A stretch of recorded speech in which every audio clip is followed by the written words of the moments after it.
আমার জানা মতো এইরকম একটা শিরিকের আগাছা ব্রাহ্মণবাড়িয়াতে গজাইছে। কিসের আগাছা? শিরিকের একটা আগাছা ব্রাহ্মণবাড়িয়ায় গজাইছে। যেই ব্রাহ্মণবাড়িয়ায় ফখরে বাঙ্গালের জন্ম, যেই ব্রাহ্মণবাড়িয়ায় মুফাসসির হুজুরের জন্ম, যেই ব্রাহ্মণবাড়িয়ায় মুফতি হুজুরের জন্ম, এই ব্রাহ্মণবাড়িয়ায় একটা বাউল সম্রাটের জন্ম। হে ওলির শানের নামে, নবীর শানের নামে শিরিকি গান গায়। কিসের নামে? কি গান? শানের নামে গান, শানের নামে গান। তাও কেমন গান? শিরিকি গান। এই শিরিকি গানের শেষ লাইনটা হইল, কেউ ফিরে না খালি হাতে খাজা বাবার দরবার। গায়নি কেউ ফিরে না খালি হাতে খাজা বাবার দরবারে। খাজা বাবার দরবারে গিয়া যদি তুমি সন্তান চাও, সন্তান পাইয়া আইবা। খাজা বাবার দরবারে গিয়া যদি তুমি রোগ মুক্তি চাও, রোগ মুক্তি পাইয়া আইবা। খাজা বাবার দরবারে গিয়া যদি তুমি ধন সম্পদ চাও, ধন সম্পদ পাইয়া আইবা। খাজা বাবার দরবারে গিয়া যদি তুমি জাহান্নাম থেকে মুক্তি চাও, খাজা তোমারে জাহান্নাম থেকে মুক্তি দেয়া দিব। খাজা বাবার দরবারে গিয়া যদি তুমি জান্নাত চাও, খাজা বাবা তোমারে জান্নাত দিয়া দিবে। এবার বলেন, এই জিনিসগুলি দেওয়ার মালিক তোর বাপ না আল্লাহ? যেই জিনিস আল্লাহ ছাড়া আর কারো মধ্যে নাই, এটা বাবার মধ্যে আছে বলার নাম ওই শিরিক। যেই জিনিস, যেই গুণ আল্লাহ ছাড়া আর কারো মধ্যে নাই, এই গুণ অন্য কারো মধ্যে আছে মনে করার নাম, আছে বলার নাম ওই শিরিক। এই শিরিকি গান শয়তানে এই বাউলারে শিখাই দিল কেন? মানুষের ইমান ধ্বংস করার ব্যবস্থা। কাজে এই বাউল সম্রাট হইল শয়তানের হাতিয়ার। আল্লাহর নিরীহ বান্দাদের ইমান ধ্বংস করার জন্য বাউল সম্রাট শয়তানের হাতিয়ার। শিরিকটা বুঝলেন কিনা? যেই গুণ আল্লাহ ছাড়া আর কারো মধ্যে নাই, এই গুণ অন্য কারো মধ্যে আছে বলার নাম ওই শিরিক। কোনো কিছু চাইয়া খালি হাতে না ফিরার জায়গায় একমাত্র আল্লাহর দরবার, খাজা বাবার দরবার নয়। খাজা বাবার দরবার নয়। কাজেই কেউ ফিরে না খালি হাতে খাজা বাবার দরবারে। কথাটা শিরিক। যে শুনে সেও শিরিক করে, যে সমর্থন দেয় সেও শিরিক করে, যে প্রতিবাদ করে না হেও বুবা শয়তান। যেহেতু এটা তাফসীরুল কোরআন সম্মেলন, ওয়াজ মাহফিল নয়, ওয়াজে আর তাফসীরে একটা পার্থক্য আছে। ওয়াজ মাহফিলেও কোরআন হাদিস থেকেই বয়ান করা হয়, তাফসীর মাহফিলেও কোরআন হাদিস থেকেই বয়ান করা হয়। কিন্তু পার্থক্যটা হইল, ওয়াজ মাহফিলে বয়ানের জন্য কোনো সুনির্দিষ্ট বিষয় নাও থাকতে পারে।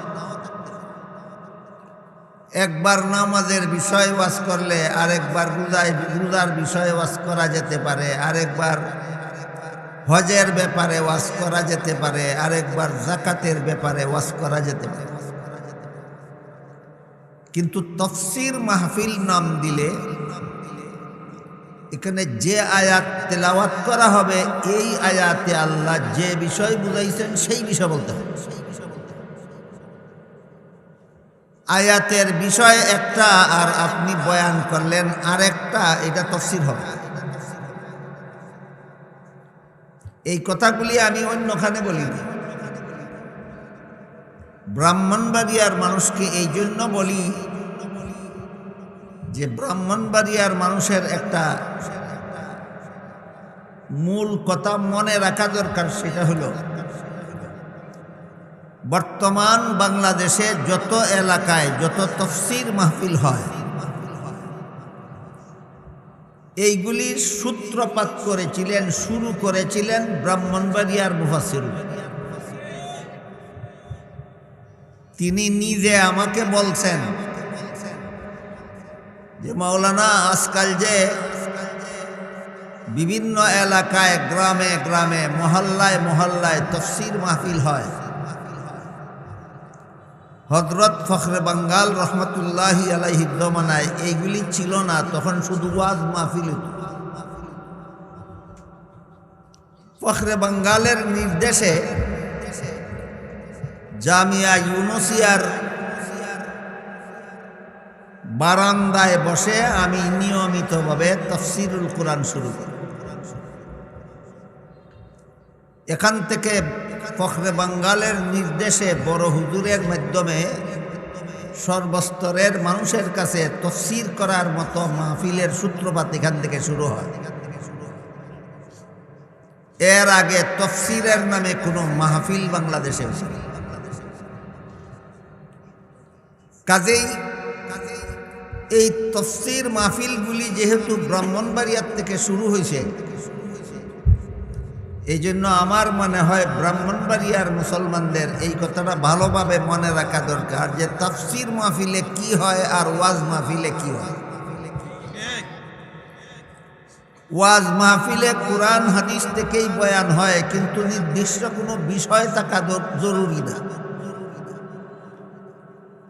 তাফসীর মাহফিলে যে আয়াত পড়া হবে সেই আয়াতের ব্যাখ্যা বলতে হবে, অন্য কথা বললে সেটা তাফসীর হবে না।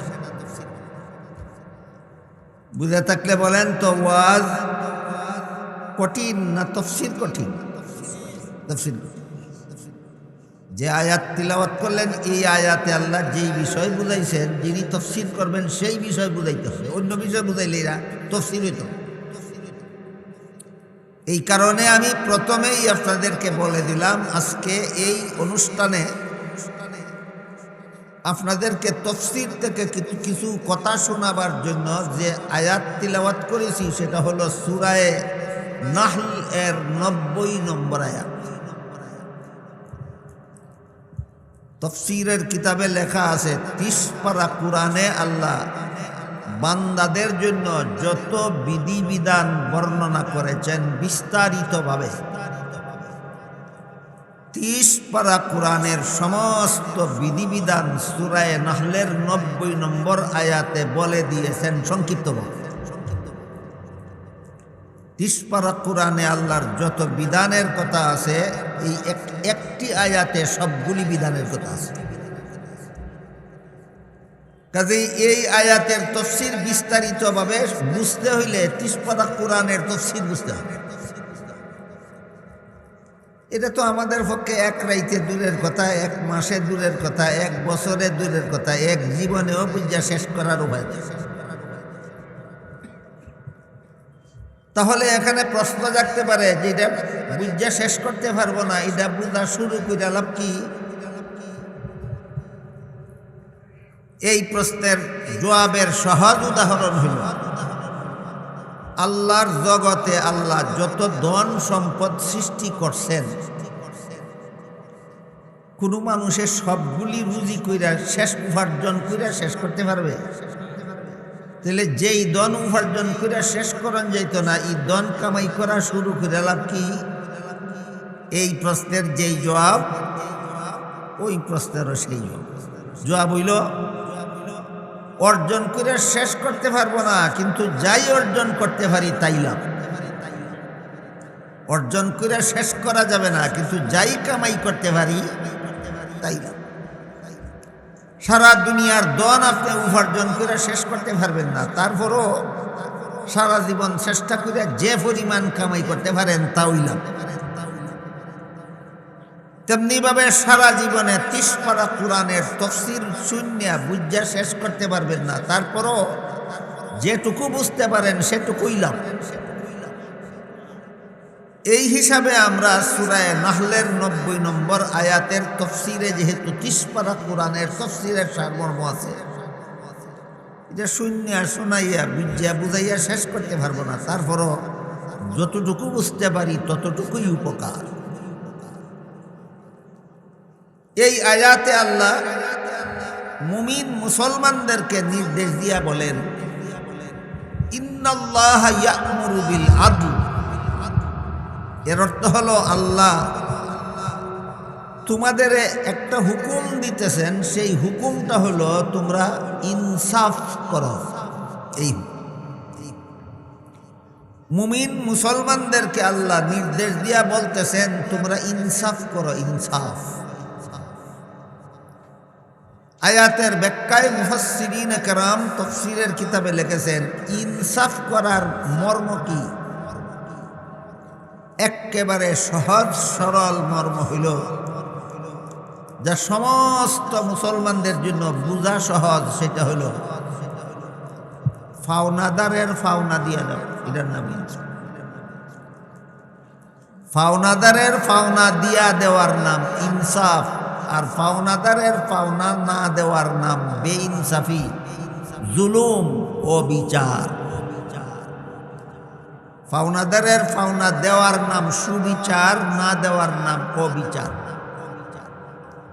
ফাওনাদারের পাওনা দেওয়ার নাম ইনসাফ, না দেওয়ার নাম জুলুম।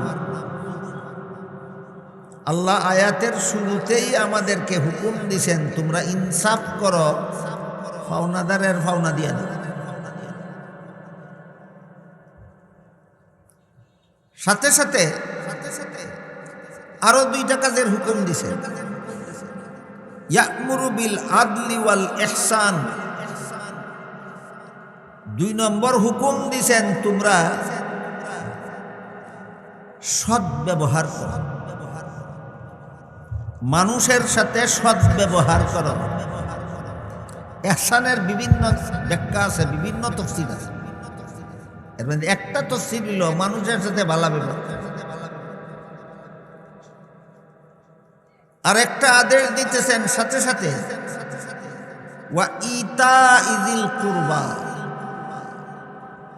নিকটাত্মীয়দেরকে দান করো। 3টা কাজের আদেশ করেছে। 1 নম্বর ইনসাফ করো, 2 নম্বর ইহসান করো, ভালো ব্যবহার করো, 3 নম্বর নিকটাত্মীয়দেরকে দান করো। এই 3টা আদেশের ভিতরে কোরআনের যাবতীয় আদেশ আল্লাহ এর অন্তর্ভুক্ত করে দিয়েছে। ব্যাখ্যা শুনলেই বুঝবে। আর 3 কাজ করতে নিষেধ করেছে, ওয়ায়ানহা আনিল ফাহশাই ওয়াল মুনকারি ওয়াল বাগি। আল্লাহ 3 কাজের নিষেধ করতেছেন তোমাদেরকে। 1 নম্বর কাজ হইল বেহায়ামি বন্ধ করো, আর ওয়ায়ানহা আনিল ফাহশাই ওয়াল মুনকার, অন্যায় কাজ বন্ধ করো, ওয়াল বাগি, অত্যাচার বন্ধ করো। এই 3টা নিষেধের মধ্যে কোরআনে আল্লাহ যত কাজের নিষেধ করছেন সবগুলি 3টা নিষেধের ভিতরে অন্তর্ভুক্ত করেছে।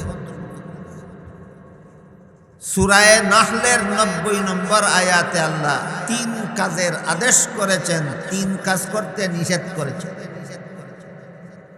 এই 6টা আদেশ নিষেধের ভিতরে 30 পারা কোরআনে আল্লাহ যত কাজের আদেশ নিষেধ করছেন সবগুলি ঢুকাইছে। 3-এর ভিতর সব।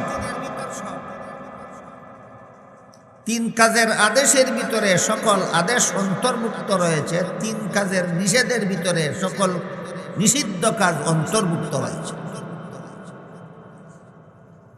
কাজেই আমরা আজকে শুধুমাত্র প্রথম আদেশটা বোঝার চেষ্টা করি। আল্লাহ বলছেন তোমরা ইনসাফ করো, ফাওনাদারের ফাওনা দিয়ে দাও। ফাওনাদারের ফাওনা পরিশোধ করলেই সর্বপ্রথম দুনিয়াতে মানুষের সমাজে শান্তি প্রতিষ্ঠা হয়, দ্বিতীয়ত আখিরাতের চিরস্থায়ী জীবনে নিজেও শান্তি লাভ করা যায়। ফাওনাদারের ফাওনা দিলে দুনিয়াতেও শান্তি, আখিরাতেও শান্তি। ফাওনাদারের ফাওনা না দিলে দুনিয়াতেও শান্তি নাই, আখিরাতেও শান্তি নাই। যেমন ধরেন আপনি কাপড়ের দোকান থেকে 500 টাকার কাপড় বাকিতে কিনলেন, টাকা পরে দিবেন, এটা কথার কথা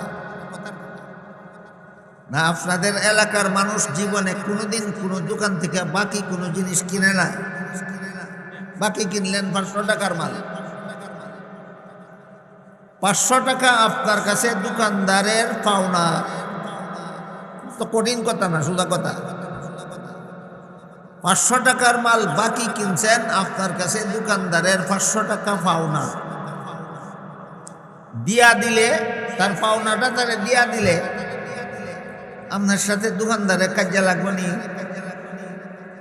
কাজ্যা না লাগলে কোনো অশান্তি আসেনি? এই দেখেন দুনিয়ার শান্তিটা কেমনে হয়।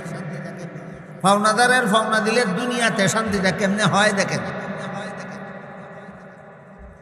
আর দোকান থেকে মাল কিনে আপনি ব্যবহার করলেন, পাওনাদারের পাওনার টাকাটা দিলেন না, লাগবনি কাজ্যা।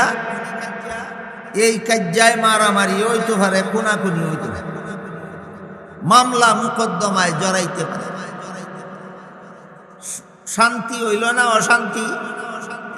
আখেরাতে অশান্তি হইল না দুনিয়াতেই অশান্তি হইল? দুনিয়াতেই অশান্তি হইল। আর তার 500 টাকা পাওনা আপনি দুনিয়াতে না দেওয়ার কারণে আখেরাতে আপনার ইবাদতের সওয়াব তারে দিয়া দিতে হবে, আর তার গুনার শাস্তি আপনাকে ভোগ করতে হবে। দোকানদারের 500 টাকা পাওনা না দেওয়ার কারণে শুধু দুনিয়াতে অশান্তি না আখেরাতেও? এই জন্য আয়াতের ব্যাখ্যায় উল্লেখ আছে, দুনিয়ার জীবনের শান্তি আখেরাতের জীবনের শান্তি নির্ভর করে একমাত্র আল্লাহর এই একটা হুকুমের উপর, পাওনাদারের পাওনা দিয়া দাও যদি দুনিয়া আখেরাতে শান্তি চাও। পাওনাদারের পাওনা দিয়া দাও যদি দুনিয়া আখেরাতে শান্তি চাও। দোকানদারের 500 টাকা পাওনার উদাহরণের দ্বারা বিষয়টা আপনারা সংক্ষেপে বুঝতে পারলেন কিনা? বুঝতে পারলেন কিনা? বুঝা থাকলে এই কথা ক্লিয়ার হইল নি যে পাওনাদারের পাওনা দেওয়ার নামই দুনিয়াতে আখেরাতে শান্তি, আর পাওনা না দিলেই আপনারা যদি খাতির জমা শুনতে চাইন, আমি যতক্ষণ বয়ান করব ততক্ষণ পর্যন্ত শুধু জেনারেটরে মাইক চালাই, আর কারেন্ট আইলেই যদি জেনারেটর বন্ধ করে দেন, আমি একটা কথা কইয়া যাই, জীবন ভর মনে রাখবেন। শয়তান নাই যখন দেখে যে মানুষে কুরআন হাদিসের কথা বুঝা লাইতেছে, তখন ওই কারেন্টের গাঢ় গিয়া সোয়ার হয়। বিশ্বাস না কথা? শয়তান ফইলা কার গাঢ় সোয়ার হয়? এই শয়তান না খারা আছে, যখনই বোঝা শুরু করবেন তখনই কারেন্টের গাঢ় সোয়ার হয়। এই শয়তানের থেকে বাঁচানোর লাগে ওই জেনারেটর। আর কিছু শয়তান মাইকের মালিকের গাঢ় সোয়ার হয়। দেখেন আসেন না, আগে বুঝালুন কেমন। মাইকটা যদি ব্যাটারি চালায় 2 ঘন্টা 3 ঘন্টা 5 ঘন্টা 7 ঘন্টা বয়ান করলো, মাইকটা বন্ধ হয় না, মানুষের ডিস্টার্ব হয় না। ব্যাটারির খরচটা বাঁচানির লাগে হেরা মাইকটাও কারেন্ট দিয়ে চালায়। কতলা টেহা লাগে ব্যাটারিটা ফিট করতে, অল্প পয়সা বাঁচানির লাগে আপনাদের লক্ষ টাকার ক্ষতি করে ছেড়ে দেয়। অপারেটারের গাঢ় অশয়তান সোয়ার আসেনি। এই 2 শয়তান খেদাইয়া বইবেন যদি খাতির জমা শুনতেছে, আর নইলে এই 2 শয়তানে আপনারা ডিস্টার্ব করবো যে করবো।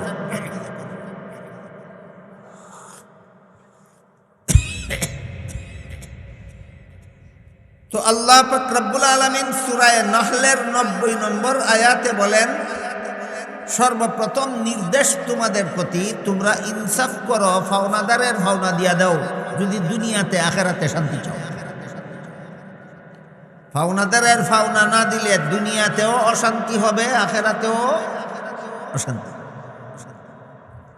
এখন বুঝার ব্যাপার হইল যে আমার কাছে তো কারো কোনো পাওনা আছে কইরা আমি জানি না, দিতাম কি? এই প্রশ্নটাই হইল সবচেয়ে বড় মূর্খতার পরিচয়। যারা মনে মনে ভাবে আমার কাছে কারো কোনো পাওনা টাওনা নাই, এরাই সবচেয়ে বড় মূর্খ। কারণ পাওনা যে কত হাজার লোকের পাওনা আছে তার কাছে জানেই না। দুনিয়াতে এমন কোনো মানুষ নাই যার কাছে হাজার হাজার লক্ষ লক্ষ মানুষ, ফিরিস্তা, জীব জানোয়ারের পাওনা নাই, এমন কোনো মানুষ নেই। প্রতিটি মানুষের কাছে অনেকের অনেক পাওনা আছে। দিয়া দিব জানলে না না জানলে, এ জানে ওই না ভাওনা আছে, দিব করতে। এই জন্য এই আয়াতের তাফসীরের সবচেয়ে বড় গুরুত্বপূর্ণ সাইট হইল আমার কাছে কার কি ফাওনা আছে জানতে হবে, তারপর ফাওনাগুলি পরিশোধ করতে হবে যদি দুনিয়ার জীবনে আখিরাতের জীবনে শান্তি চাও।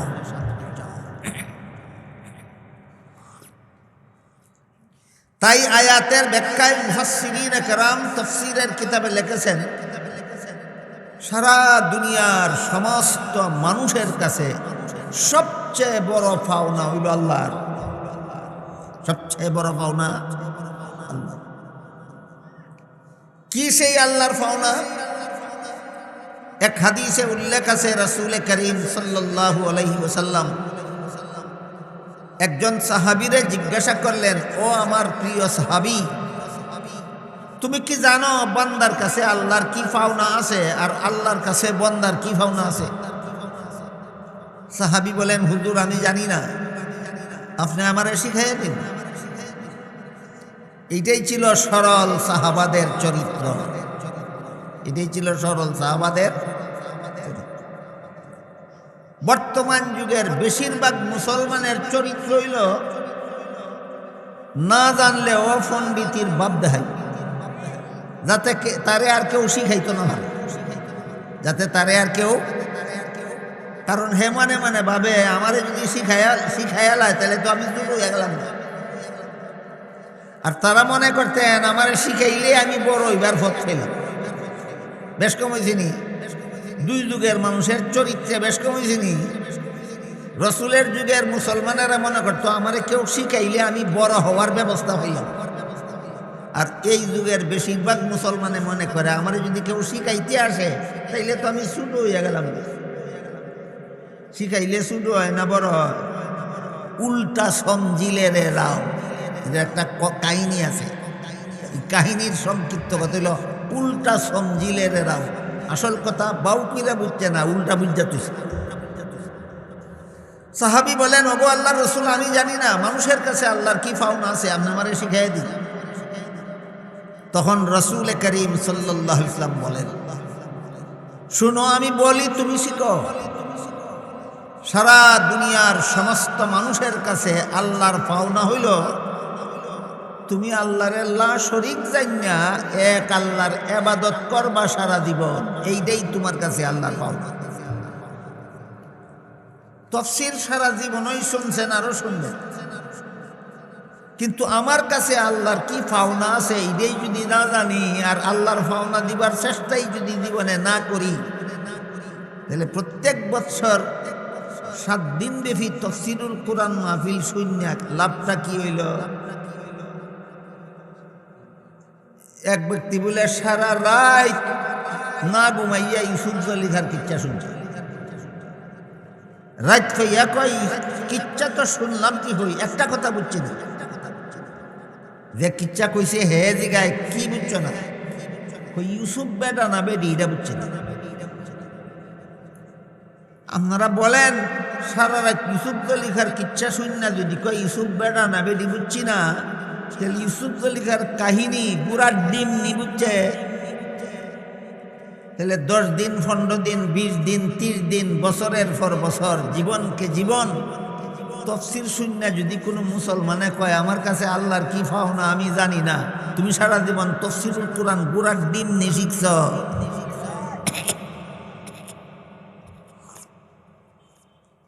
রাসূল করিম সাল্লাল্লাহু আলাইহি ওয়াসাল্লাম বলেন, বান্দার কাছে আল্লাহর পাওনা হইল আল্লাহর লা শরীক জানিয়া তার ইবাদত করবা। এমনি আল্লাহর ইবাদত করবা না, লা শরীক জানিয়া, লা শরীক জানিয়া ইবাদত করবা। এই ইবাদতটাই তোমার কাছে আল্লাহর পাওনা। কার কার কাছে?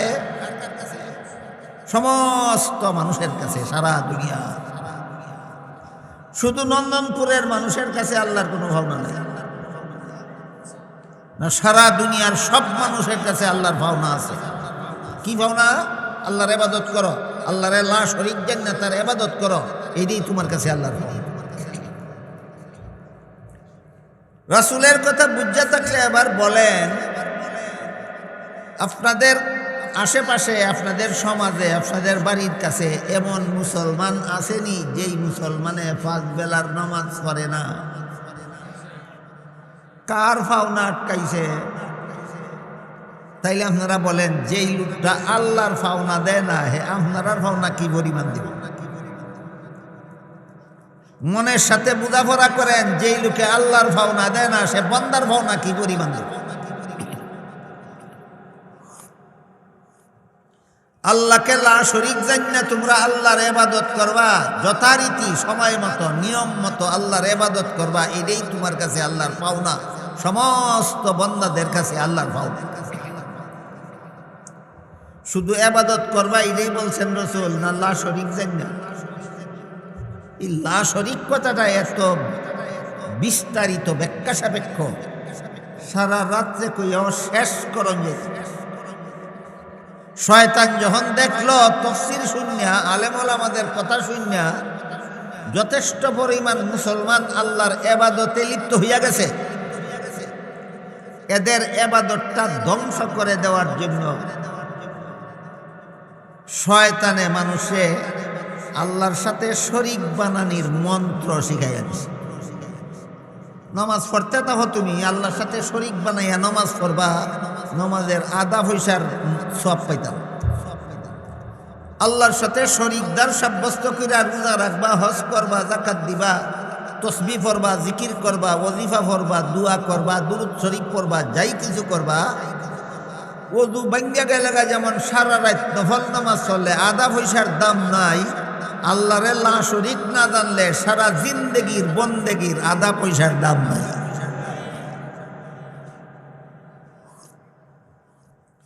বলেন, যারা আপনারা 50, 60, 70, 80, 90, 100 বছর যাবৎ দুনিয়াতে আসছেন, আপনাদের অভিজ্ঞতা বেশি, আপনারা চালাক বেশি, না যে শয়তান লাখ লাখ বছর যাবৎ দুনিয়াতে থাকতেছে হের অভিজ্ঞতা বেশি?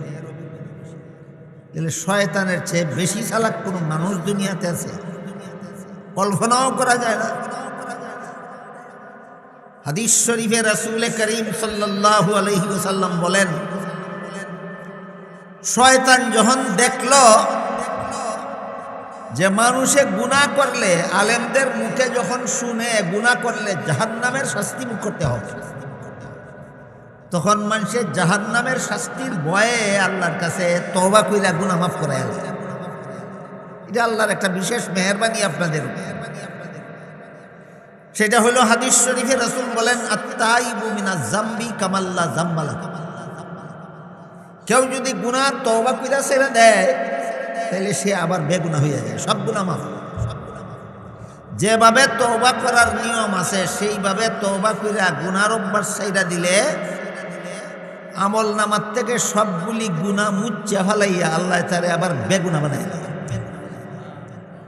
রাসূল বলেন, শয়তান নাই যখন আল্লাহর এই কামটা দেখল যে আমি সারা জীবন কষ্ট করে একটা বন্দারে দিয়া শত শত হাজার হাজার লক্ষ লক্ষ গুনাহ করাই, আর এই বন্দা শেষ পর্যন্ত তওবা করিয়া সব গুনাহ মাফ করাইয়া লয়, তখন শয়তান একটা কৌশল আবিষ্কার। কি সেই কৌশল? রাসূল বলেন, সেটা হইল তোমারে গুনাহ বুঝতে দিয়া গুনাহ করাইতাম না, সব বুঝাইয়া গুনাহ করাব। কি বুঝাইয়া কি করাইব? সব বুঝা গুনাহ করলে জীবনে তওবা করবা দূরের কথা, তওবা করার কল্পনাও করতা না। এই গুনার বুঝা মাথায় নিয়ে তুমি হাসরের মাঠে দাঁড়াইবা। কূটকৌশলে, এই অপকৌশলে শয়তানে দুইটা জিনিস আবিষ্কার করছে। একটা হইল মুমিন বান্দারে ইবাদতে লিপ্ত রাইখাই তারে আল্লাহর সাথে শরীকদার বানানির শিক্ষা দেওয়া, আর একটা হইল আমলের বেলায়ও তারে সুন্নত তরিকায় আমল না কইরা বেদাতি আমল শিক্ষা দেওয়া। শিরিকের দ্বারা ঈমান ধ্বংস হইয়া যায়, বেদাতের দ্বারা আমল ধ্বংস হইয়া যায়। আল্লাহর সাথে শরীকদার সাব্যস্ত করলে ঈমান ধ্বংস। যেমন উযু কইরা পেশাব কইরা দিলে উযু ধ্বংস না, তাই উযু করার পরে পেশাব করে দিলে যেমন ভাবে উযু ধ্বংস হইয়া যায়, ঠিক তেমনি ভাবে কোনো মুমিন বান্দা আল্লাহর সাথে শরীকদার সাব্যস্ত করলে তার ঈমান ধ্বংস হইয়া যায়। এই শিরিকের অত্যন্ত সূক্ষ্ম কৌশল শয়তান মানুষে শিক্ষা দিছে, শিরিক করে সারা জীবন, অথচ বুঝে না এটা যে শিরিক। এইভাবে শয়তান মানুষের ইমান ধ্বংস করে দেয়। কারণ সারা জীবন নামাজ পড়ে গিয়ে আধা পয়সার কাম করে। আর একটা কূটকৌশল শয়তান শিক্ষা দিতে মানুষের, যেটা সোয়াবের কাজ না, এটারে সোয়াব মনে করে জীবনে তওবা নসিব। গুনার কামরে যদি সোয়াব মনে করে তাহলে জীবনে তওবা করার কল্পনানি করবে। শয়তান এই দুইটা কৌশল আবিষ্কার করছে, যেন আল্লাহর রাসূল যে বলছেন আল্লাহরে লা শরীক জান্না ইবাদত করো, এটা তোমার কাছে আল্লাহর পাওনা। এই পাওনা যেন বান্দা আল্লাহরে কোনোদিন পরিশোধ করতে না পারে, এই জন্য শয়তানে দুইটা কৌশল আবিষ্কার করে দিয়েছে। একটি হলো আল্লাহর সাথে শরীকদার বানানি, আর একটি হলো আমলের বেলায় বেদাত করো।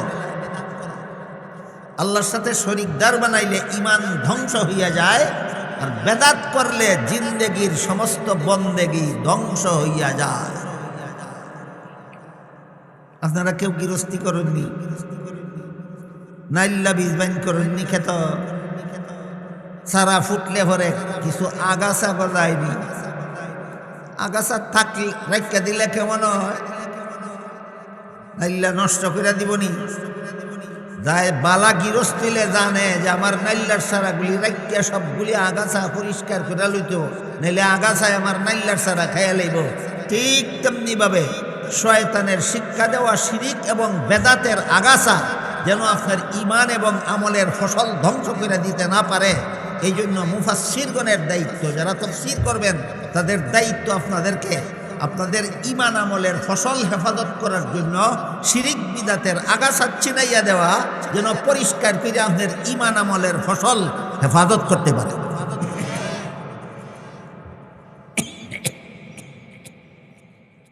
আমার জানা মতো এইরকম একটা শিরিকের আগাছা ব্রাহ্মণবাড়িয়াতে গজাইছে। কিসের আগাছা? শিরিকের একটা আগাছা ব্রাহ্মণবাড়িয়ায় গজাইছে। যেই ব্রাহ্মণবাড়িয়ায় ফখরে বাঙ্গালের জন্ম, যেই ব্রাহ্মণবাড়িয়ায় মুফাসসির হুজুরের জন্ম, যেই ব্রাহ্মণবাড়িয়ায় মুফতি হুজুরের জন্ম, এই ব্রাহ্মণবাড়িয়ায় একটা বাউল সম্রাটের জন্ম। হে ওলির শানের নামে, নবীর শানের নামে শিরিকি গান গায়। কিসের নামে? কি গান? শানের নামে গান। শানের নামে গান, তাও কেমন গান? শিরিকি গান। এই শিরিকি গানের শেষ লাইনটা হইল, কেউ ফিরে না খালি হাতে খাজা বাবার দরবারে। গায়নি গায়নি, কেউ ফিরে না খালি হাতে খাজা বাবার দরবারে। খাজা বাবার দরবারে গিয়া যদি সন্তান চাও, সন্তান পাইয়া আইবা। খাজা বাবার দরবারে গিয়া যদি তুমি রোগ মুক্তি চাও, রোগ মুক্তি পাইয়া আইবা। খাজা বাবার দরবারে গিয়া যদি তুমি ধন সম্পদ চাও, ধন সম্পদ পাইয়া আইবা। খাজা বাবার দরবারে গিয়া যদি তুমি জাহান্নাম থেকে মুক্তি চাও, খাজা তোমারে জাহান্নাম থেকে মুক্তি দেয়া দিব। খাজা বাবার দরবারে গিয়া যদি তুমি জান্নাত চাও, খাজা বাবা তোমারে জান্নাত দিয়া দিবে। এবার বলেন, এই জিনিসগুলি দেওয়ার মালিক তোর বাপ না আল্লাহ? যেই জিনিস আল্লাহ ছাড়া আর কারো মধ্যে নাই, এটা বাবার মধ্যে আছে বলার নাম ওই শিরিক। যেই জিনিস, যেই গুণ আল্লাহ ছাড়া আর কারো মধ্যে নাই, এই গুণ অন্য কারো মধ্যে আছে মনে করার নাম, আছে বলার নাম ওই শিরিক। এই শিরিকি গান শয়তানে এই বাউলারে শিখাই দিল কেন? মানুষের ইমান ধ্বংস করার ব্যবস্থা। কাজে এই বাউল সম্রাট হইল শয়তানের হাতিয়ার। আল্লাহর নিরীহ বান্দাদের ইমান ধ্বংস করার জন্য বাউল সম্রাট শয়তানের হাতিয়ার। শিরিকটা বুঝলেন কিনা? যেই গুণ আল্লাহ ছাড়া আর কারো মধ্যে নাই, এই গুণ অন্য কারোর মধ্যে আছে, আছে বলার নামই শিরিক। কোনো কিছু চাইয়া খালি হাতে না ফিরার জায়গায় একমাত্র আল্লাহর দরবার, খাজা বাবার দরবার নয়। খাজা বাবার দরবার নয়। কাজেই কেউ ফিরে না খালি হাতে খাজা বাবার দরবারে। কথাটা শিরিক, যে শুনে সেও শিরিক করে, যে সমর্থন দেয় সেও শিরিক করে, যে প্রতিবাদ করে না হেও বুবা শয়তান। এই জন্য রসুলের হাদিসটা আমাদেরকে পরিষ্কারভাবে বুঝতে হবে, মনে রাখতে হবে। রাসূল বলেন, আমি বলি সাহাবী তুমি শিখো, বন্দার কাছে আল্লাহর পাওনা হইল বন্দা আল্লাহর সাথে খাজা বাবারে শরীক কইরা আল্লাহর ইবাদত করবে না, আল্লাহ শরীক জান না, বন্দা আল্লাহরে লা শরীক জান না আল্লাহর ইবাদত করবে। এই ইবাদতটাই হইল বন্দার কাছে আল্লাহর পাওনা।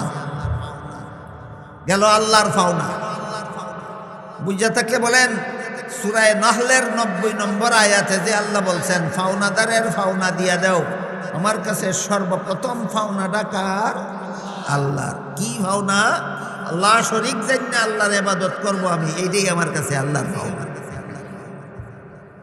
এরপরে রাসূল বলেন, যেভাবে বন্দার কাছে আল্লাহর একটা পাওনা আছে, তেমনি ভাবে আল্লাহর কাছেও বন্দার একটা পাওনা আছে।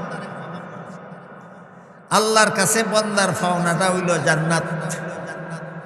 আল্লাহর কাছে বন্দার পাওনাটা হইল। এরপরে রাসূল বলেন, যেই বন্দা আল্লাহর পাওনা দিয়া দিব, আল্লাহ সেই বন্দার পাওনা দিয়া দিবে। কি বুঝলেন? যেই বন্দা আল্লাহরে লা শরীক জন্য ইবাদত করব, আল্লাহ পরকালে তাকে জান্নাত দিয়া দিবে। আল্লাহ জান্নাত বানাইছেন নিজে উপভোগ করার জন্য নয়। আপনারা যারা যারা গাভী পালেন, গাভীর স্তনে দুধ হয়নি, হয় গাভীয়ে খাওয়ানোর লাগি না গৃহস্থের খাওয়ানির লাগি? যেমন ভাবে গাভীর স্তনে দুধ দেয় আল্লাহ, গাভী খাইবার লাগি না, মানুষে খাইবার লাগি, গাভীর বাচ্চায় খাইবার লাগি। ঠিক তেমনি ভাবে জান্নাত বানাইছে আল্লাহ নিজে বুক করবার লাগি না, মানুষকে বুক করানি লাগে। আল্লাহ জান্নাত বানাইছে নিজে উপভোগ করতো না মানুষের দান করতো? শুনেন, কটা জান্নাত বানাইছে, কজন মানুষের দিল? মুফাসসিরিনে কেরাম তাফসীরের কিতাবে লিখেছেন, আল্লাহ যতগুলি মানুষ সৃষ্টি করেছেন, এর মধ্যে একদল দুনিয়াতে আইছিল গেছে গা, আরেক দল দুনিয়াতে আইছে রইছে, আরেক দল কিয়ামত পর্যন্ত দুনিয়াতে আসবে। আল্লাহ যতগুলি মানুষ বানাইছেন, কত দল? একদল গেছে গা, একদল আছে, একদল আইব। একদল গেছে গা, একদল আছে, একদল। এই তিন দলের মধ্যে যতটা মানুষ আল্লাহ বানাইছেন, প্রত্যেকটা মানুষের জন্য আল্লাহ জান্নাতে একটা করে বাড়ি বানাইছেন। আজকের থেকে মনে রাখবেন, জান্নাতে আল্লাহ বাড়ি কটা বানাইছেন? যতটা মানুষ বানাইছেন। আমার সাথে সাথে কইবেন, আল্লাহ জান্নাতে আল্লাহ বাড়ি কটা বানাইছেন? যতটা মানুষ। ফেরাউন নামে একটা মানুষ বানাইছেন, তার জন্য জান্নাতে একটা বাড়ি বানাইছেন। নমরুদ নামে একটা মানুষ বানাইছেন, তার জন্য জান্নাতে একটা বাড়ি বানাইছেন। আবু জাহাল নামে একটা মানুষ বানাইছেন, তার জন্য জান্নাতে একটা মানুষ বানাইছেন, বাড়ি বানাইছেন। ডক্টর আহমদ শরীফ নামে একটা মানুষ বানাইছেন, তার জন্য জান্নাতে আল্লাহ একটা বাড়ি বানাইছেন।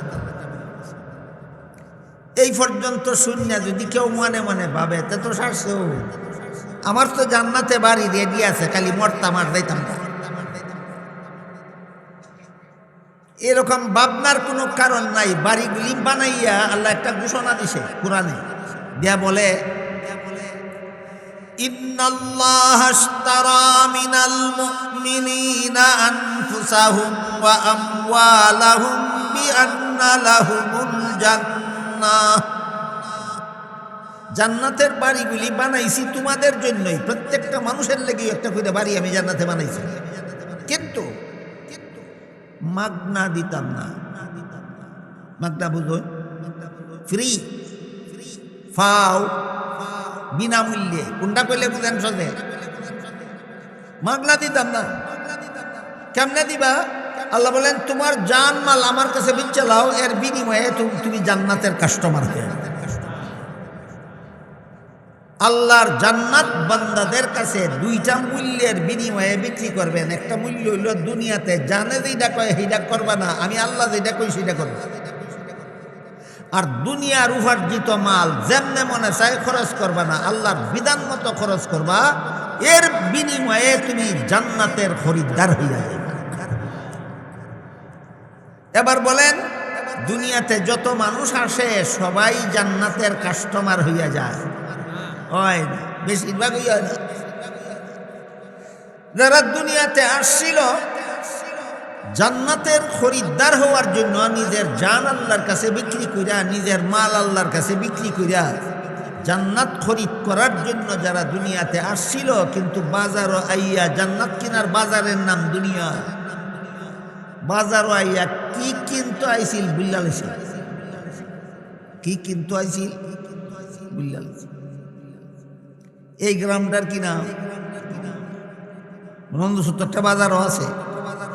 ধরেন নন্দনপুর গ্রামের এক ছেলের বাপে তারে ফাটাইল বাজারও। আমরা 7 জন মানুষ খানেওয়ালা, গড় চাউল নাই, তুই 2 কেজি চাউল কিনে লই আইবে, তোর মায়ে রান্না বাড়া করবো, আমরা সবে মিললে খাওয়া দাওয়া কইরা দিব। ছেলে বাপের কাছ থেকে টেহা লইয়া গেছে বাজারও, কি আনতো? চাউল। বাজারে গিয়া দেখে এক বেটায় হাফনা চায়। হাফনা চাইনি কেউ বাদ্যারা? হাফনা জানির তামসা দেখতে দেখতে চাউলের বাজার ভাঙ্গা গেছে, চাউলের বাজার ভাঙ্গা গেছে। হাফনা চানি বন্ধ হয়েছে, পরে দেখে বাজারও আর চাউল নাই। চাউল লইয়া আইব বাড়িত না খালিয়াতে আইব? আইয়া দেখবো মায়ে ভাত রান্দা অপেক্ষা করতেছে খাইতো, না বাপে লাডি লইয়া অপেক্ষা করতেছে ফিডো লাগাইতো। ঠিক তেমনি আল্লাহ একটা সীমিত জীবন দিয়া, সামান্য কিছু সম্পদ দিয়া আমারে দুনিয়াতে পাঠাইছেন। এই 2টা জিনিস আল্লাহর কাছে বেচা দুনিয়ার থেকে আমি জান্নাতের খরিদ্দার হইয়া আখেরাতে যাইতাম। এই জন্য দুনিয়াটা হইল প্রত্যেকটা মানুষের জান্নাত কিনার বাজার। এটা মনে রাখবেন, বলবেন না করে। দুনিয়াটা হইল প্রত্যেকটা মানুষের জান্নাত কিনার বাজার। মূল্য লইয়া আইছে, আল্লাহ দিয়া দিছে। কি কিনতো এটাও আল্লাহ কই দিছে, তোর জান দিলাম, তোর মাল দিলাম, দুনিয়ার বাজারও ফাটাইলাম। জান্নাত কিনিয়া মরতে, হে জান্নাত না কিনিয়া জীবনের পুঞ্জি ফুরাইয়া যখন মরতে লয়। হাদিস শরীফে রাসূল করিম সাল্লাল্লাহু আলাইহি ওয়াসাল্লাম বলেন, যেই ফেরেশতা তার জান বাইর করার জন্য আসে, আইসে আগে তার লাগি আল্লাহ জান্নাতে যে বাড়িটা বানাইছিলেন দেখায়। কিনছিল না কি কিন্তু আসিল বুইল্লা গেছিল না, কি কিন্তু আইসে বাজার মন হই নাই, বাজার ভেঙে গেছে। এখন যাইতো বাড়ির ফিরিস্তা ইয়া বাড়িটা আগে দেখায় যে এই বাড়িটা আল্লাহ তোর জন্য বানাইছিলেন। আর জান্নাত কিনার বাজার দুনিয়াতে তোরে ফাটাইছিলেন, বাজার ভাঙ্গা গেছে গা, তোর কিন সস্তা। এই জান্নাত যে তোর নামে বরাদ্দ করা ছিল, আজকে তোর নাম থেকে এই বাড়িটা কাটটা দেওয়া হইল।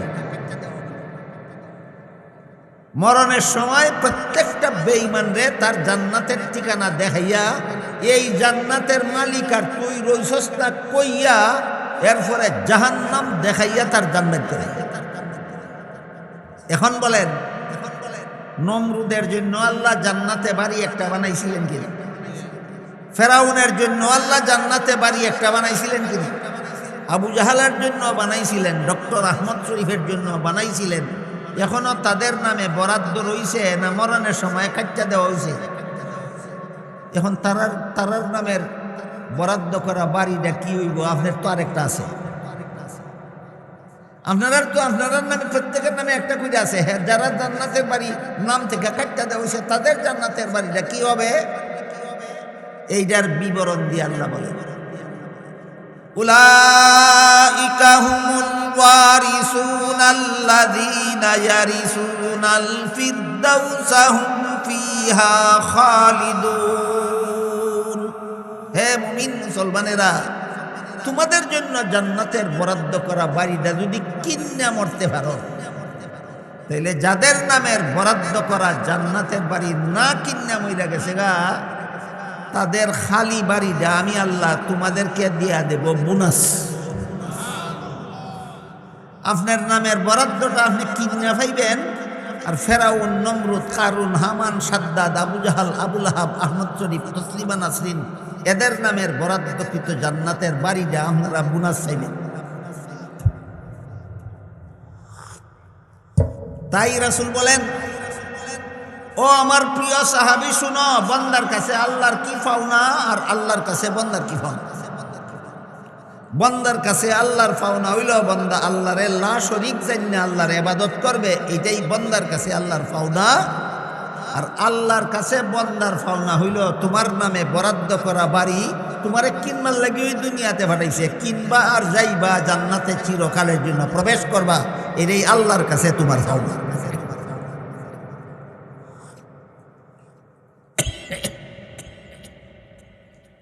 এবার বলেন, জান্নাতে আল্লাহ কটা বাড়ি বানাইছে? যতটা মানুষ বানাইছে।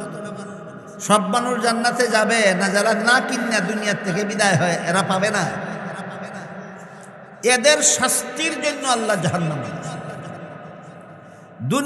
দুনিয়া নামের জান্নাত কেনার বাজারে আইসা যারা জান্নাত না কিনা দুনিয়ার থেকে বিদায় হইয়া যায়, এদের শাস্তির জন্য আল্লাহ আখিরাতে চিরস্থায়ী জাহান্নাম বানাইছে। এই জন্য রাসূল করিম সাল্লাল্লাহু আলাইহি ওয়াসাল্লামের খেদমতে একটা মহিলা গেল তার কুলের শিশু কুলে নিয়ে গিয়া রাসূলকে বলে, রাসূল একটা কথা জিজ্ঞাসা করার জন্য আসছে। রাসূল বলেন, কি জিজ্ঞাসা করতে চাও?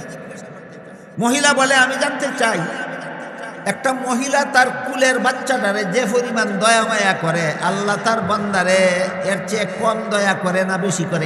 এটা বুঝতে হয়েছে? প্রশ্নটা বুঝছেন নি আপনারা?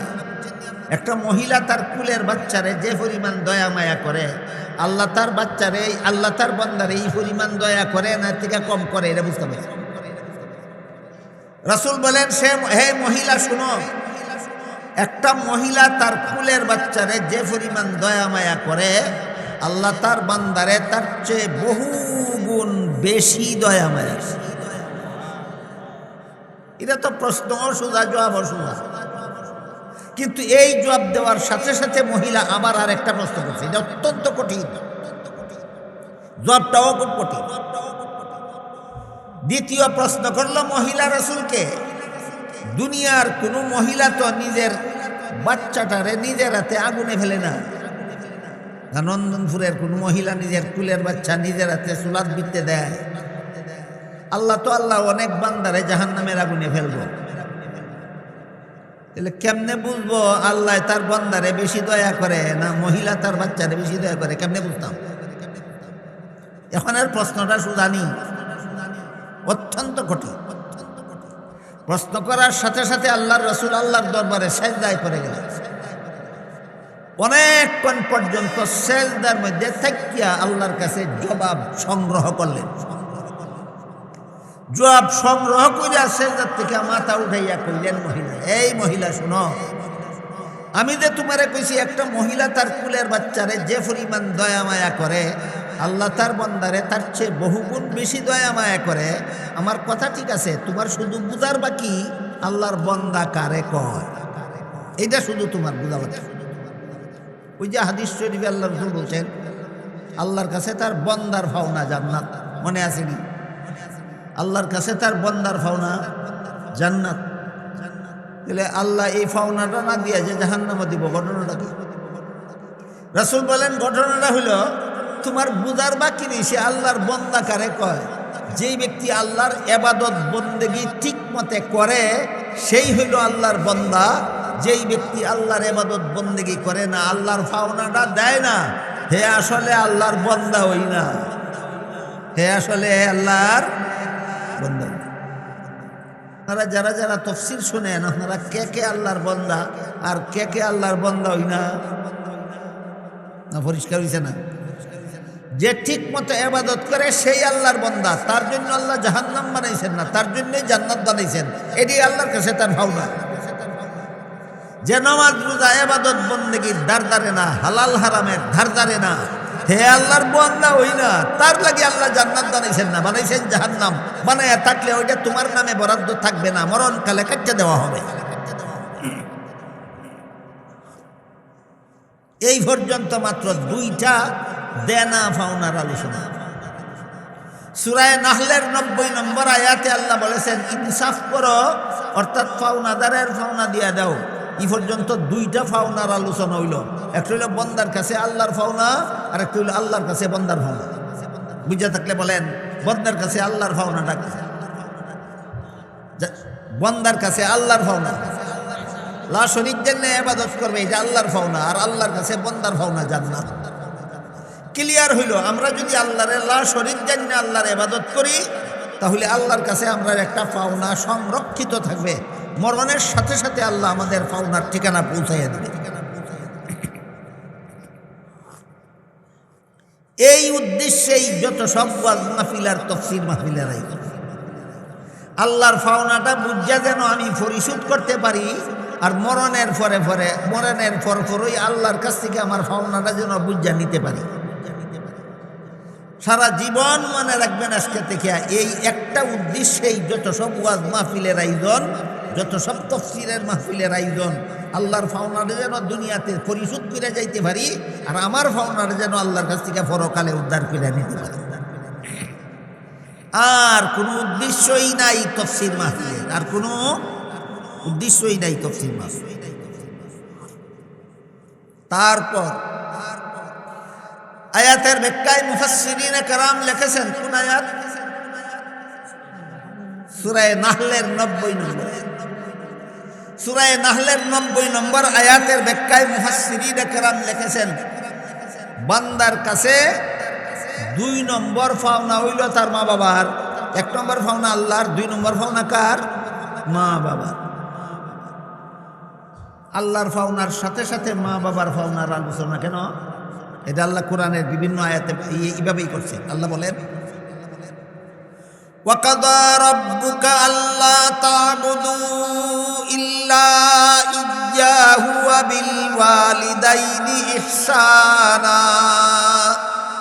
আল্লাহ তোমার উপর ফরজ করে দিয়েছেন একমাত্র আল্লাহর ইবাদত করবা, আল্লাহর পাওনা দিবা, আর 2 নম্বর মা বাবার সাথে সদ্ব্যবহার করবা। এর মাধ্যমে তোমরা তোমাদের মা বাবার পাওনা দিবা। 1 নম্বর পাওনা আল্লাহর, 2 নম্বর পাওনা মা বাবার। মা বাবার 2 নম্বর সিরিয়ালে আসলো কি? একটা প্রশ্ন তাফসীরের কিতাবে প্রশ্ন উল্লেখ করা আছে, জবাব দেওয়া আছে। জবাবটা হইল, আল্লাহ তার বান্দাকে যত বিধি নিষেধ আরোপ করে, যত হুকুম দেয়, আল্লাহ বান্দারে যত বিধি নিষেধ আরোপ করে, যত আদেশ নিষেধ করে, এর পিছনে আল্লাহর বিন্দু মাত্র স্বার্থ নাই, সবটা স্বার্থ বান্দার। আল্লাহ আমাকে নমাজের আদেশ করেছেন, এই নমাজ হবে আমার বেহেশতের চাবি। কাজে আমার নমাজের দ্বারা আল্লাহর কি পরিমাণ উপকার? বিন্দু মাত্র। আল্লাহ আমাকে রোজা রাখার আদেশ করেছেন, রোজা হবে জান্নাত থেকে জাহান্নাম থেকে বাঁচার হাতিয়ার। সুতরাং আমার আল্লাহ রোজা রাখার হুকুম দেওয়ার মধ্যে আল্লাহর কি স্বার্থ? বিন্দু মাত্র স্বার্থ নেই। ঠিক তেমনি ভাবে মা বাবা সন্তানকে যত আদেশ নিষেধ করে, একটাও নিজের উপভোগের জন্য নয়, সন্তানের জীবনের সুখ শান্তির জন্য। আল্লাহর পরে মা বাবার চেয়ে বড় স্বার্থহীন মানুষ দুনিয়াতে আর কেউ না। আল্লাহর পরে মা বাবার চেয়ে বড় স্বার্থহীন, স্বার্থবাদী না স্বার্থহীন? আল্লাহর পরে মা বাবার চেয়ে বড় স্বার্থহীন মানুষ দুনিয়াতে আর কেউ না। আর বাকি সবারই কিছু না কিছু স্বার্থ। যারা দুনিয়াতে স্বার্থের জন্য কাজ করে, এদের স্বার্থ আবার 2 প্রকার। একটা হইল তুচ্ছ স্বার্থ, আর একটা হইল উচ্চ স্বার্থ। যারা স্বার্থের জন্য কাজ করে, এদের স্বার্থ কত প্রকার? 2 প্রকার। একটা তুচ্ছ স্বার্থ, একটা উচ্চ স্বার্থ। তুচ্ছ স্বার্থটা কেমন? তুচ্ছ স্বার্থ হইল, আপনি আপনার রাখাল, যে রাখালে আপনার ক্ষেত ধান দেয় না, রাখালে ধান দেয় না, গৃহস্থের ক্ষেত। আপনি আপনার রাখালরে হুকুম দিলেন, অমুক ক্ষেতের ধান আজকে দাইবা, বিকাল পর্যন্ত দাইয়া শেষ করবা, বিকালে তুমি বেতন পাইবা 500 টাকা। এই যে আপনার রাখালরে একটা হুকুম দিলেন বিনা স্বার্থে না ফসল তোলার স্বার্থে? ফসল তোলার স্বার্থে। রাখালে আপনার খেতে সারাদিন দান দাইব বিনা স্বার্থে না 500 টাকা বেতন পাওয়ার স্বার্থে? বেতন পাওয়ার স্বার্থে। গৃহস্থের স্বার্থটাও ক্ষণস্থায়ী, এই কের কামলার স্বার্থটাও ক্ষণস্থায়ী। কামলার স্বার্থটাও, এটার নাম তুচ্ছ স্বার্থ, এটার নাম তুচ্ছ স্বার্থ। কিন্তু আলেমগঞ্জের দুনিয়ার মানুষকে ওয়াজ নসিহত করেন, তাফসীর করেন, কোরআন হাদিসের কথা শুনান, জাহান্নাম থেকে বাঁচার পথ দেখাইয়া দেন, জান্নাত পাওয়ার পথ দেখাইয়া দেন। এখানে আলেমদের স্বার্থ আছে। সেটা কি? এর উসিলায় আল্লাহ যদি আমারে মাফ করে। এটা তুচ্ছ স্বার্থ নয়, উচ্চ স্বার্থ। বলেন আলেমরা আপনারা বিনা স্বার্থে ওয়াজ করে না স্বার্থে? ক্ষেতের কামলার মতো তুচ্ছ স্বার্থ না উচ্চ স্বার্থ? উচ্চ স্বার্থ কি? আমার গুনাহগার মুখে কোরআন হাদিসের কথা শুনে একটা মানুষ যদি নামাজি হয়, একটা মানুষের কলেমা যদি সংশোধন হয়, একটা মানুষ ঈমান যদি হেফাজত করতে পারে, আল্লাহ এর উসিলায় আমারে আখিরাতে নাজাত দান করবে। তুচ্ছ স্বার্থ না উচ্চ স্বার্থ? উচ্চ স্বার্থ। কিন্তু যে সমস্ত মৌলবীরা কয় তোমরার মাহফিলও আমি 1 ঘন্টা বয়ান করম, 1 লাখ টাকা দেওয়ান লাগবো, কয়নি? এটা কোন স্বার্থ? তোমার মতো বক্তার আর ক্ষেতের দান দেওয়া কামলার মধ্যে বেশ কম কথা। এইটারও তুচ্ছ স্বার্থ, তোমারও তুচ্ছ স্বার্থ। হেরও উচ্চ স্বার্থ নাই, তোমারও উচ্চ স্বার্থ নাই। এরম বক্তার ক্ষেতের দান দেওয়া কামলায় সমান। এরা আখেরাতের জন্য আসে না ক্ষেতের কামলার মতো কামলা দিতে আসে?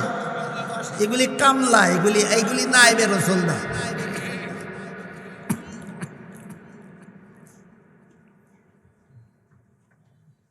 স্কুলে মাস্টার ছাত্রদেরকে সারাদিন লেখাপড়া করা, কোনো স্বার্থ নাই। মাস শেষে বেতন নেই, মাস শেষে যে মাস্টারের স্বার্থ। সরকারি অফিসারেরা সারাদিন সরকারের দেওয়া ডিউটি করে, কোনো স্বার্থ নাই। কি স্বার্থ? মাস শেষে সরকারি বেতন দেব। কর্মচারীরা সারাদিন দোকানে আপনার বেচা কিনা আপনার মাল বেচা কিনার কাম করে, কোনো স্বার্থ নাই। মাস শেষে বেতন দেব। আপনি সারাদিন খেতে হাল গৃহস্থী করেন, কোনো স্বার্থ নাই, ফসল পাইবেন। এবার বলেন মা বাপের সন্তান দেখো, বাবা ফরাদ দাও, ফরাটা শিক্ষা লাও, বাবা ফরাটা না শিক্ষা ঘুমাইও না। কোন স্বার্থে? কোনো স্বার্থ নেই, কোনো স্বার্থ নাই। আমি জান্নাতে যাব না জাহান্নামে যাব সেটা আমার আমলের উপর নির্ভর করে। বাবা তোরে ফরা শিখবার কথা কই, আমার স্বার্থে না। বাবা তোর জীবনটা সুখী হওয়ার।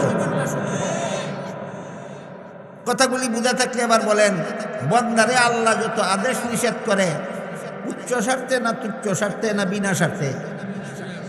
তেমনি ভাবে মা বাবা তার সন্তানরে আদেশ নিষেধ করে, উচ্চ স্বার্থেও নয় তুচ্ছ স্বার্থেও নয়, একমাত্র বিনা স্বার্থে। এই জন্য আল্লাহ বলেন ওয়াকাযা রাব্বুকা আল্লা তা'বুদু ইল্লা ইয়্যাহু ওয়া বিল ওয়ালিদাইনি ইহসানা ইম্মা ইয়াবলুগান্না ইনদাকাল কিবারা আহাদুহুমা আও কিলাহুমা ফালা তাকুল লাহুমা উফফিন ওয়া লা তানহারহুমা ওয়া কুল লাহুমা কাওলান কারীমা। আল্লাহ বলেন একমাত্র আল্লাহর ইবাদত করো, এটা তোমার উপর ফরজ। এরপর পরই তুমি মা বাবার সাথে সৎ ব্যবহার করো, এটাও তোমার উপর ফরজ। সুতরাং বান্দার কাছে আল্লাহর পাওনা হইল ইবাদত, আর সন্তানের কাছে মা বাবার পাওনা হইল সৎ ব্যবহার। সন্তানের কাছে মা বাবার পাওনা সৎ ব্যবহার। এই সৎ ব্যবহারের ব্যাখ্যা কি? চমৎকার ব্যাখ্যা, মনে রাখা দরকার, বোঝা দরকার জীবন। আল্লাহ বলেন সৎ ব্যবহারের ব্যাখ্যা হলো ইম্মা ইয়াবলুগান্না ইনদাকাল কিবারা আহাদুহুমা আও কিলাহুমা ফালা তাকুল লাহুমা উফফিন ওয়ালা তানহারহুমা ওয়া কুল লাহুমা কাওলান কারীমা। সদ্ব্যবহারের ব্যাখ্যা হলো, তোমার মা তোমার বাবা যদি তোমাকে কোনো হালাল কাজের আদেশ করে, হারাম কাজের আদেশ করলে পালন করা যাবে না। হাদিস শরীফে আল্লাহর রাসূল বলে দিয়েছেন, লা তাআতা লি মাখলুকিন ফি মাসিয়াতিল খালিক, যার আদেশ মানলে আল্লাহর আদেশ লঙ্ঘন হয় তার আদেশ মানা যাবে না। মা বাপে যদি কয় চুরি করে আইনা টেহা দেয়, এটা মানন যেত না। মা বাপে যদি কয় সুদের কারবার করে আইনা আমরা টেহা দেয়, এটা মানন যেত না। এটা হারাম কাজের আদেশ। এইরকম হারাম কাজ ছাড়া কোনো হালাল কাজের আদেশ যদি তোমার মা আর তোমার বাবা তোমাকে করে, আর তুমি কাজটা ঠিক মতো করো, ঠিক মতো তাদের আদেশটা পালন কইরা যদি কও ইস, তোমার ইসের ব্যাখ্যা হইল, বাবা তোমার হুকুমটা পালন করতে আমার কষ্ট হয়েছে, এই ইসের ব্যাখ্যা। মায়ে কইল বাজার থেকে মাছ কিনে না দাও, বাপে কইল সিলেট থেকে অমুক অফিসিয়াল কাজটা কইরা লইয়া আসো। তুমি সিলেট গেলা, বাপের হুকুমে অফিসিয়াল কাজটা কইরা বাড়িতে আইয়া বাবার কাছে কাগজপত্রটা সব যাইবার সময় কইলা ইস, এর মানে হইল এই কাজটা করতে, বাবা তোমার কাজটা করতে আমার কষ্ট হয়েছে। আল্লাহ বলেন তুমি বাপের সাথে অসৎ ব্যবহার, কথা না মান্য অসৎ ব্যবহার